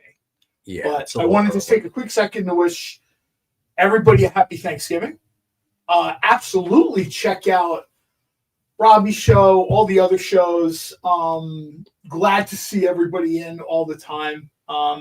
Absolutely check out Nick's show on Friday. Man. Yeah, Sounds like a great opportunity to Phil, pick what's up going some on? original art. Thanks as always. Rex will be back after the 7:30 break. I will, yes. I will not. I'm kind of heading out, kind of start my Thanksgiving week holiday. Every week's a holiday for you. Well, no, this is what Gina also took this week off. Oh, okay. And a couple other of my friends, I guess she got together with a couple of her friends in the chat, and I think 3 of the 5 of us, of the couples, is taking full or partial. At this point, Wednesday, people leave work at lunchtime. Friday, everybody is sick if they just don't take off. At this point, you're adding like a couple days of PTO. Like you know, it's like the last week of the year. If you're actually, Eddie, good friends of mine, I'm not doing a turkey this year. I'm getting turkey from the place that does the John Cole hot dogs. Hadn't culinary. Yeah, they'll be doing their bourbon cider brine turkey for me. Is it me, or is there a lot of hot dog specific joints opening up? Yeah, they all opened up at once. That was partly by design, which is why we kind of wanted to get Marvel fan, what's up, man? I will have Mariah on repeat. There's been Christmas music in my house. Alexa has played Christmas music almost nonstop since November 1st. So I am going over to my daughter's, which is totally good with me. She is now playing the host. I'm not making anything. So if I wanted to grab like dessert, or Bellagio's dessert, I mean, it depends on what you're looking for. I have no idea. Bellagio's is much more of an Italian bakery. If you're just looking for like a big cake or something, I have no idea what she wants. I would say, well, you know what? Maybe find out what she wants, because good point. Bellagio's is good for certain and things. I will text you. But if you're looking for, like, for example, Bellagio's doesn't do a devil's food cake. No, you know I what understand. I mean? Or something it's like that. more They're Italian more pastries. I get that. They're more Italian pastries. I'll tell you right now. I love to take a bunch of cannolis. The lobster tails are delicious. The cannolis are amazing. Yeah, but she doesn't like cannolis as much as I do. I know. Oh, really? Yeah, it's weird. Then, especially some people don't like the cream. Well, don't get me wrong. She'll eat them, but it's not like she'll go out of her way to find it.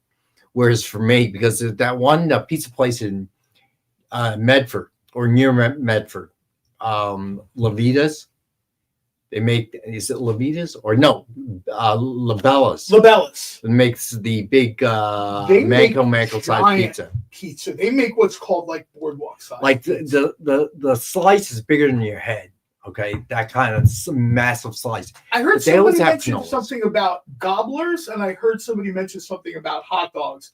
Jay, I don't know if you'll get this picture in time to throw it up, but I just messaged Jay a picture of a gobbler hot dog. That's interesting. I just messaged Jay that picture. So it's just a hot dog with stuffing and cranberries, I guess. Cranberry Dijon mustard.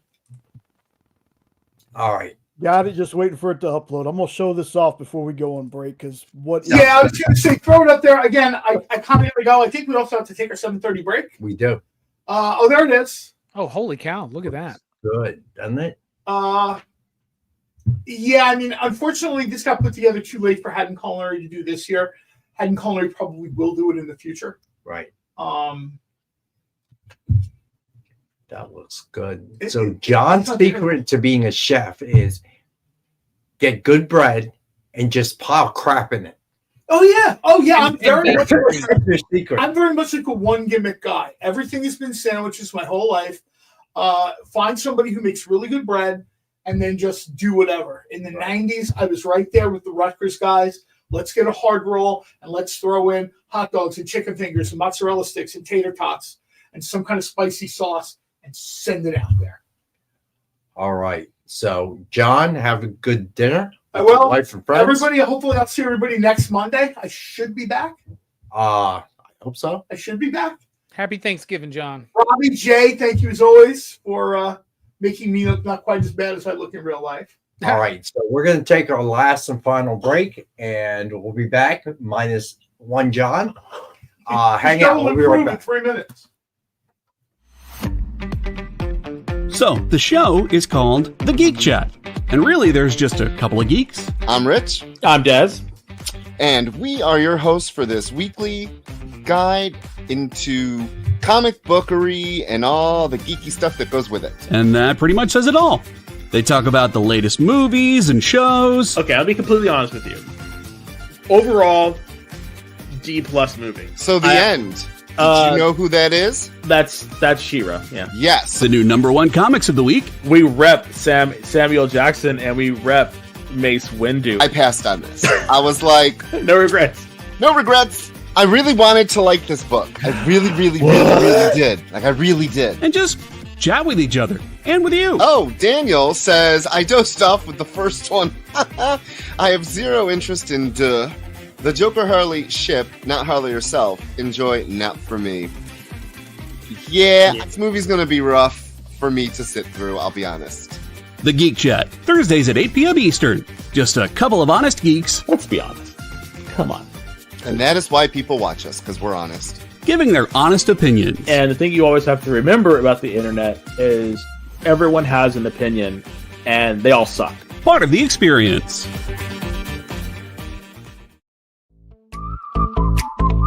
We know you probably get a lot of emails, but could you please make sure to sign up for our mailing list? We don't send a lot of emails, and we try not to bother you. We just want to give you the best information about all the cool stuff that's going on around here. Sign up on our website, theexplive.com.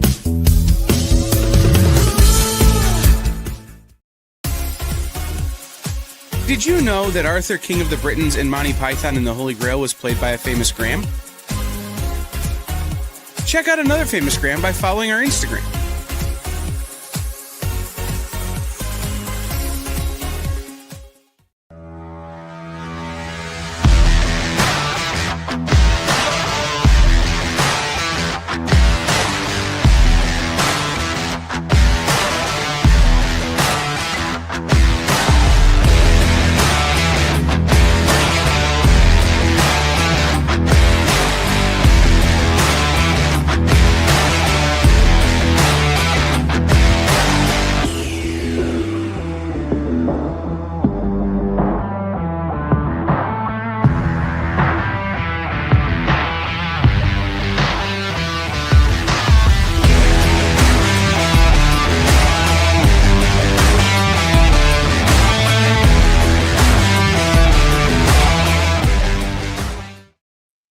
All right, we're back. All right, Jay, and we had a question.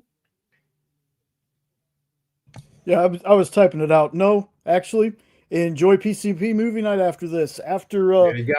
Saturday, Bronze and Big B doing their Heroes for Heroes charity auction. They're taking the night off tonight. All right, so I will be back on Wednesday before Thanksgiving.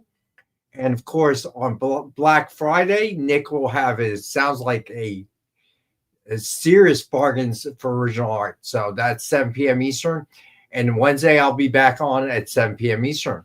All right. All right. So the Disney Villains Maleficent #2. We're still on that one. Cover D by Theo Stoltz. At cover price Then cover E, 110 ratio Theo Stultz Virgin. Then cover F, the 110 ratio Bob Quinn Virgin. And we have those for 10. And then cover G, the 1:15 ratio Elmer Santos Virgin.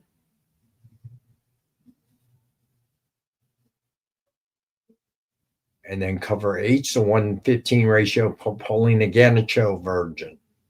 And we have that one for 15. The red on that one really pops. I like that. All right, then we have cover I, the 1:5 ratio Bob Quinn Black and White. And we have that one for 5. Then also out this Wednesday, we got Thundercats number 21, cover A by Lucho Perillo.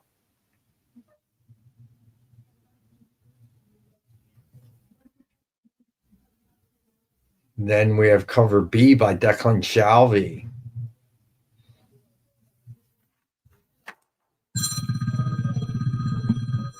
Oh, it's your son. It is not actually, believe it or not, it's the other coach of the team.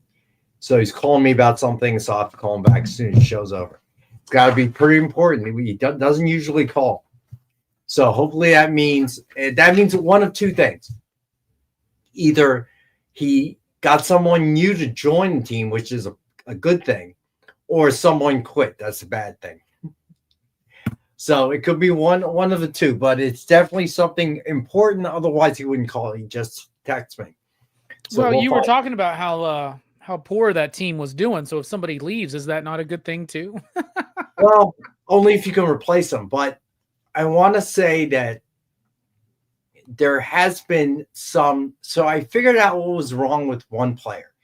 She's the most talented on the team, but she seemed to have a disconnect during games. And what I mean by that is she'll have this incredible play. The last tournament we played in, I had to put her in the hole at shortstop because the person who was shortstop was out on vacation, her and her family or something like that. And she had a great backhand, textbook, okay? Made throw, and then something happened. Next thing you know, she's afraid of the ball. It was weird. So I discovered what was going on with her. So she is actually taking lessons from my daughter. So between two of us, we're trying to figure it out. So it's something going on in her head. Okay. It's not talent, but she seems to psych herself out. She does something good. Yeah. Yes, she's worried about doing it again, and then psychs herself out. So I see real potential, within the team, but there are certain players where I got to be honest with you. And I'm not naming any names, but there are certain players on the team where you can tell on the way down, God did not hit them with the talent stick. Okay. Or did not hit them enough times with the talent stick.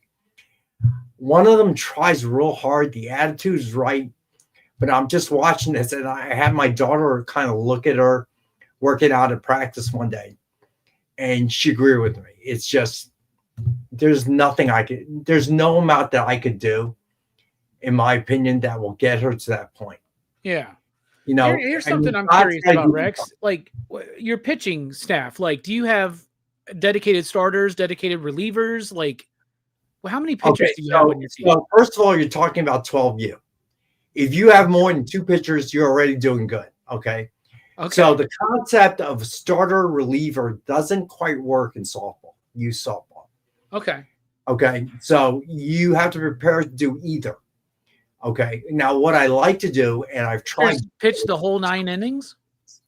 First of all, it's not 9. Okay. So let me explain to you this one. Okay. So when you play a tournament, they're timed games. So most of them are about 80 minutes. And then on Saturday during pool play, the game can end in a tie.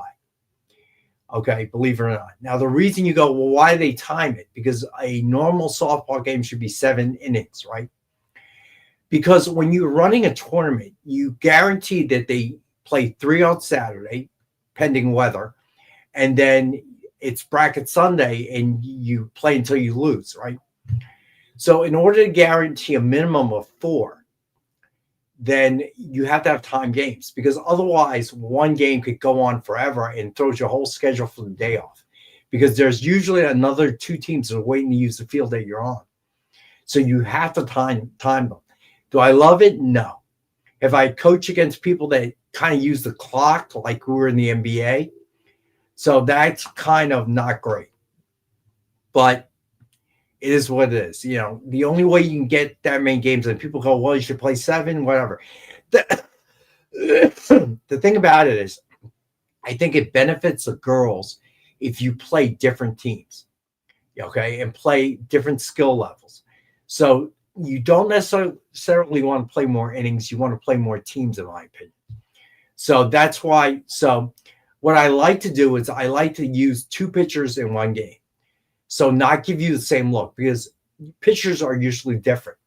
One throws harder, faster. Another one throws with more spin, if you will. Okay. You know what I'm saying? Yeah, and this is fast. Is this fast pitch that you're doing? Oh yeah, windmill fast pitch. Yeah. So it gets interesting as they get older. They can really hurl the ball. You can see movement. I had one girl who played for me, my daughter, whose curve was unreal. Wow. Okay, it was like Bugs Bunny watching her pitch. I have a big respect for pitchers. I was never a pitcher, right? And like I could barely get a curve to break. You know, I could barely get a ball to break, and that's like doing baseball pitching. Like I can't even imagine the movement that gets on those balls, because I've had a fast pitch softball pitcher pitch at me. What? You know what I'm saying? It's just like it's because just like, people don't realize. It's like, you know, I'm used to this release point. You know, like right. when you're playing baseball, exactly. you pick up the release, and here's the other thing: you can't pick that up. Man. Left-handed or right-handed as a pitcher or a hitter doesn't really matter, because the release point, okay, it's from the hip, so it doesn't change that much, right? It changes a little bit, but I'll tell you. All right, so good question. So NCAA Power 5 Division I, I think girls have been clocked at 72 or 73. Okay, even high 70s in some cases. Yeah, 78. But keep in mind, okay, the pitching mound and or the pitching circle and home plate is 43 feet at that level. Okay. So with the shorter distance at that speed, it actually seems to come in even faster. So if you measure that against baseball, then that actually goes up into the high 90s at that speed, because there's less reaction time.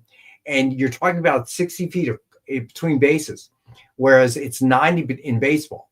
So the idea of a shortstop double clutching, okay, is out of the question, because some of these girls are so fast. And then you have something called slapping. If you ever watch Ichiro Suzuki that was a form of slapping, the way he would just kind of start walking towards first base before he's even made contact with the ball. Yeah, where he kind of like that and like then right. Go. So yeah. That's actually something in softball. So and all slappers tend to be fast. So it's very interesting. So pitchers, you know, it's a real art. They have something called a rise ball, which gives the visual illusion that the ball's moving up. Huh. Okay, which can really mess you up. So is it like baseball, where it's about like how you hold it with the seams and things like that? It's about how your hands, how you hold it with your hand, but also how you release it. Yeah. Okay. So change up, it can be kind of like this. Okay. Let me see. Okay. And you release it this way because you don't want the windmill to seem any slower, or you don't want to move. You don't want to change the movement because it's an off-speed pitch.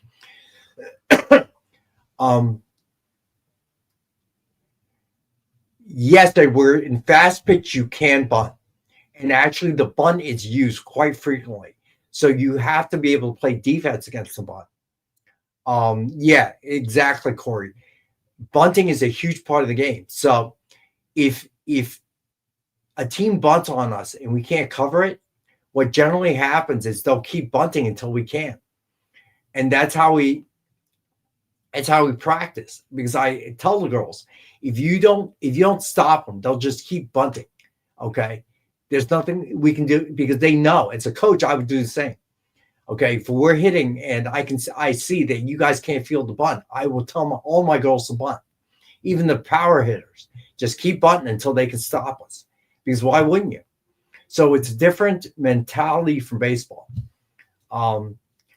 This I will tell you this much, and this is a hobby. I do this instead of gardening or whatever.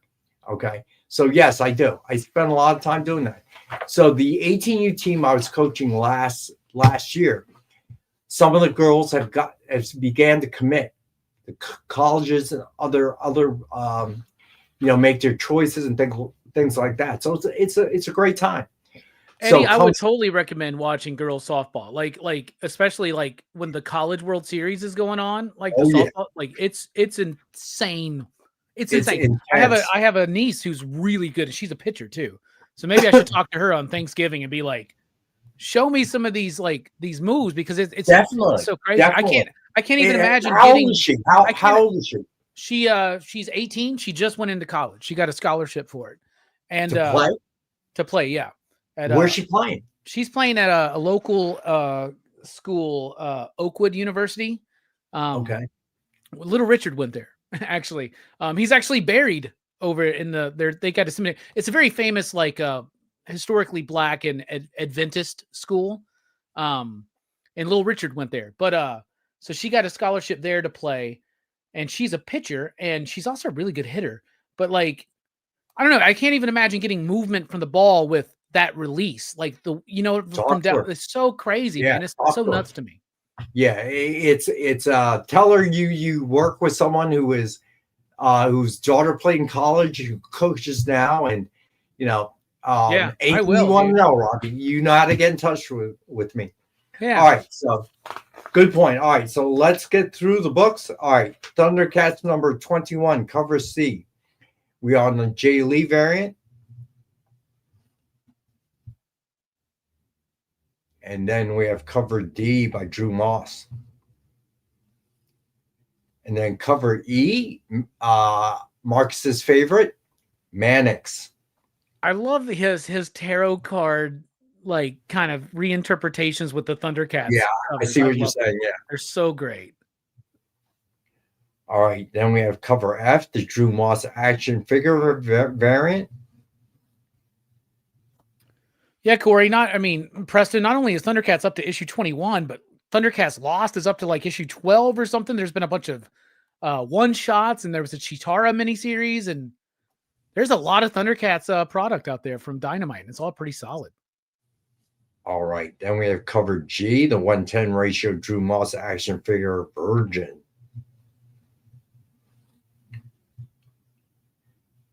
And then we have cover H, the 110 ratio Mannix Virgin.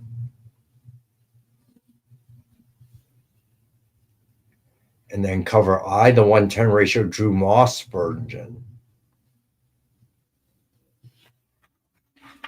And then cover J, the 115 ratio Jay Lee Virgin.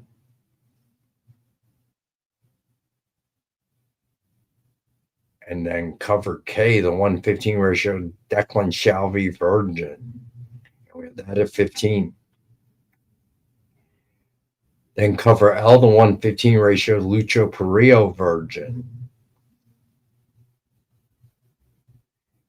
And then we have cover M. Corey, very nice of you. Very let me cool. see. Where's Mannix? Corey, 2 quantity giveaways.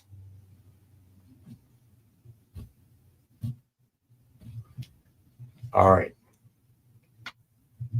So then we have cover M, the Jay Lee black and white. And then cover N, the 1/7 Jay Lee black and white Virgin. And then also coming out Wednesday, Supernatural 2. Cover A by Clayton Crane.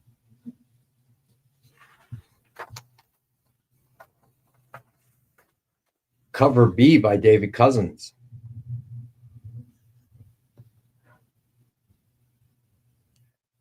Cover C by Messias. And then cover D, the photo variant. And then cover E, the photo variant Virgin. And we have that one for 7. Then cover F, the 110 ratio Messias, black and white.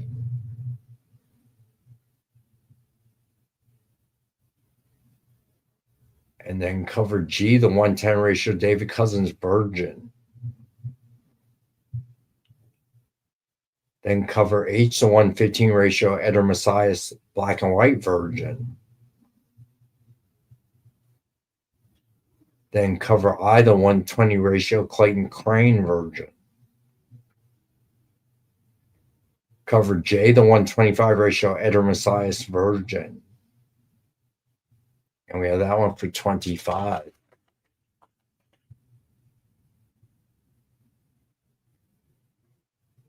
Right on this thing.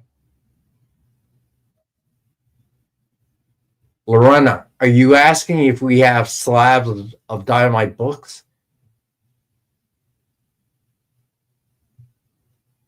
Yeah, Triple B. Thank you. Yeah, Triple B answered the question. We do. All right. So let me know. All right. Cover K, the 1/7 David Cousins black and white FOC. Had that for 7. Cover L, the 111 David Cousins black and white FOC. Then Vampirella Holiday 2025 special, cover A by Joseph Michael Linzer. Cover B by Selena.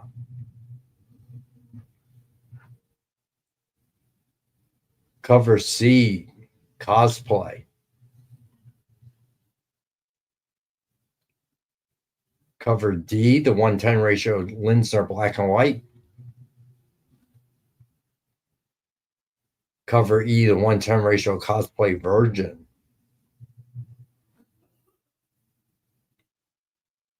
Cover F, the 115 ratio Joseph Michael Linzer black and white Virgin. Cover G, the 115 ratio Selena Virgin. Cover H, the 120 ratio Linzer Virgin. And then finally, cover I, the 1/7 ratio Linzer red line art variant. And we have that one for 7. All right, those are the books coming out Wednesday. I will go over them again on Wednesday. If you're watching on Rewind, you want anything, I will honor the price you hear on the show tonight. All right, so we have 3 giveaways now, thanks to our friend Corey. All right, so the first one is, oh, wait. Oh, you know what? We'll do this and then we'll come back to it. All right, the black and white, Black Widow cover sketch by Kirstine Danica. Go ahead and spin that wheel, Jay. Good luck, everybody. And if you win, be thankful.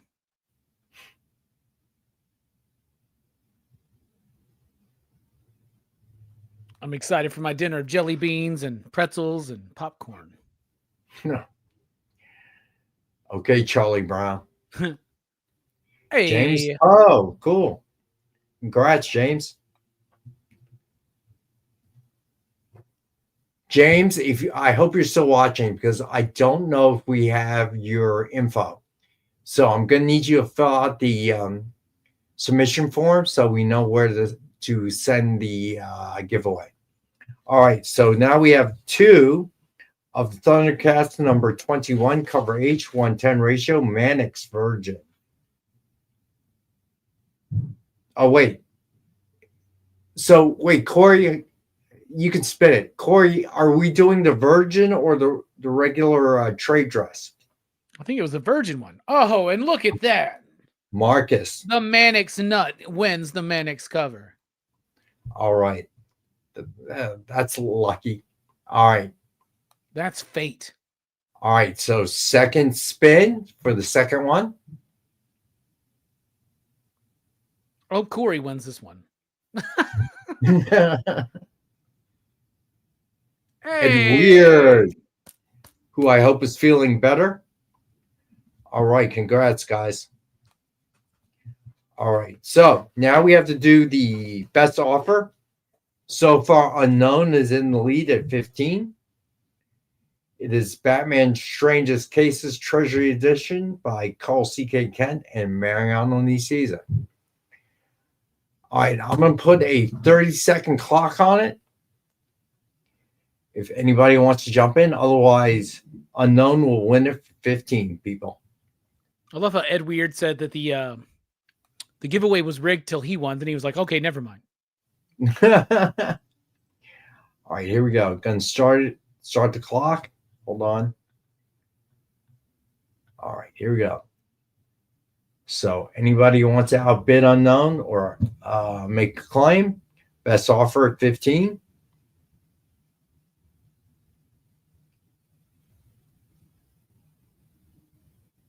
I think Thank you, Unknown's going Corey. to get this for a steal, man. Oh, there we go. Why not? All right. And at 20.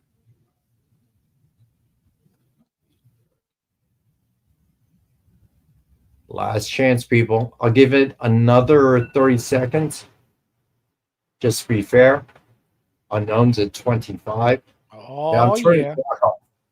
Got some action All right. here. So, if you bow out, just bow out. I'm not going to put a clock on it. Be fair. Is it 30? Okay. So, if you're done, if you fold. Just say it. All right. So, I'm not putting a clock on it. All right. So, Unknown folds. Gotcha. So, the winner is Lorena. Congrats. All right. So, there we go. So catch Robbie for movie night tonight on PCP at 9 p.m. Eastern.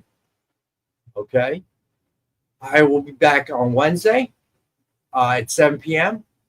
And Nick will be here for original art on Friday, Black Friday, 7 p.m. Eastern. Other than that, I don't see you guys on Wednesday, have a great Thanksgiving. Happy Thanksgiving. You too. All right, be safe. All right, Jay, I will see you on Wednesday, or I will talk to you on Wednesday. But other than that, guys, be safe. Appreciate you. Peace.